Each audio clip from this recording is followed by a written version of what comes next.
আমি তো খালেদ সাইফুল্লাহকে টাকা দিয়েছি। খালেদ সাইফুল্লাহ মানে এখানে ফুড ব্লগকে বলছি, ফুড ব্লগারকে। মানে সে কি আমার খাবার যদি খেতে ভালো না হয় সে কি বলবে? না, বলবে না। সে তখন জিনিসটাকে ঘুরায় ফেলবে আর কি। খাবারটা সমুচাটার চেয়েও সিঙ্গারাটা বেশি ভালো, দ্যাট মিনস সিঙ্গারাটাই ভালো, সমুচাটা ভালো না। ওই সিঙ্গাড়া যদি খারাপ হয়, সিঙ্গাড়া তো ভালো না, তখন নিশ্চয়ই মানে ফিল্টারের পানিটা আছে যে খেলাম সব কিছু, পানিটাও এত জোশ এখানকার, হ্যাঁ, পরিবেশটার কারণে মনে হয় পানিটা খেতেও ভালো লাগছে, কথা অন্যদিকে ঘুরে যাবে যদি সে আর্টিস্ট হয়। এখন এখন যে ব্যাপারটা, আপনি মানে এই জিনিসটাকে এইভাবে আপনি অনৈতিক মোটা দাগে বলতে পারেন না, কথা সত্য, যেটাকে বলছি আমরা পিয়ার বা পেইড ব্লগ, অনৈতিক বলতে পারেন না। বাট তারপরে কিছু কিছু ব্যাপার থাকে যেটা আপনার কাছে নিতে করতে ভালো লাগবে নাকি লাগবে না। এখন কারোর কাছে ভালো লাগছে সে করছে, আমার কাছে ভালো লাগছে না আমি করছি না, দ্যাটস ডিফারেন্ট স্টোরি। বাট যারা করেন তারা আসলে ওইভাবেই এই জিনিসটাকে করেন, তারা জিনিসটাকে খারাপ বলতে পারেন না, এই সুযোগটা থাকে না আসলে, বা রেস্টুরেন্ট থেকেই এই অব্লিগেশনটা থাকে। হ্যাঁ মানে এটা হতে পারে, আমি টাকা দিচ্ছি আমার খাবার তুমি খারাপ কেন বলবা? হ্যাঁ, আপনি ধরেন আপনি রেস্টুরেন্ট, আপনি বোম্বে সুইটস, আপনি আপনার চানাচুরের বিজ্ঞাপন করেন না, তো এখানে থেকে কোথাও বলেন যে চানাচুরটাকে খারাপ, এটা কেউ বলে না, ওইটাও সেম, ওইটাও কাইন্ড অফ বিজ্ঞাপন, তবে ফুড ব্লগের মোড়কে আর কি, দ্যাটস ইট।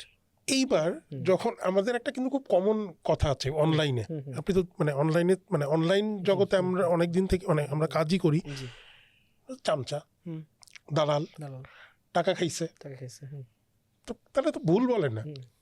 মানে আমি যখন বলি যে খালেদ সাইফুল্লাহ টাকা খাইছে এই জন্য খাবারটা খারাপ না ভালো বললো না, তাহলে তো ভুল হচ্ছে না কথাটা ভুল বলে না, কারণ আমি নর্মালি যেটা বুঝি, আমি টাকা নেই না, বাট আমার এই প্ল্যাটফর্মের কেউ না কেউ তো, ফেলো ফুড ব্লগার কেউ না কেউ তো নিয়েছেন, এবং নেওয়ার কারণে তার এটা হয়েছে, এই ধারণাটা হয়েছে। না কিংবা আমি বলছি যে খালেদ সাহেব খাইদা.com টাকা নেক, তার তো একটা প্রোডাকশনের কস্ট আছে, তার সঙ্গে 3টা মানুষ কাজ করে, টাকাটা নেওয়া তো অসুবিধা নেই, আমি খারাপ বলছি না। হ্যাঁ, এবং কেউ যদি পেশা হিসেবে নিতে চায় এটাকে, মানে সে চিন্তা করলো যে সে শুধুমাত্র ইউটিউব ফেসবুকে টাকা নেবে না, সে রেস্টুরেন্ট থেকেও টাকা নেবে, এবং সেটা চুক্তি করেই নিচ্ছে তার সঙ্গে।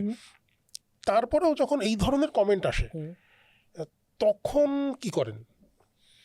একটা অবস্থা আমি এটা দেখলামই না, এরকম মানুষ আছেই, আপনার ব্লগ জীবনেও দেখেনি, টাকা খাইয়ে কথা বলছে বলে দিয়ে চলে যায়।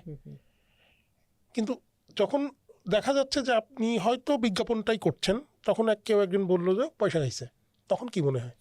তখন তো আমি বলে দিই, হ্যাঁ ভাই, এবার মানে পয়সা খাইছি, কেমন জিনিসটা, বিজ্ঞাপনটা কেমন হয়েছে বলেন, তখন জিনিসটাকে আমি অ্যাপ্রোচ করি, কারণ তাকে মানে আমি তাকে যেটাই বলি তার মাথার মধ্যে ওই যে পারসেপশন একটা রেডি হয়ে গেছে যে ও এইটাই করছে, হাজার বড় তাকে লাভ নেই। সো আমি তখন তাকে তার মধ্যে করে সহজ করে কেউ বলি। আমি একটা জিনিস বুঝতে পারছি, মানে পারি যেটা আর কি, অনলাইনে বা পাবলিক প্ল্যাটফর্মে কমেন্ট যুদ্ধ করে কোনো লাভ নেই।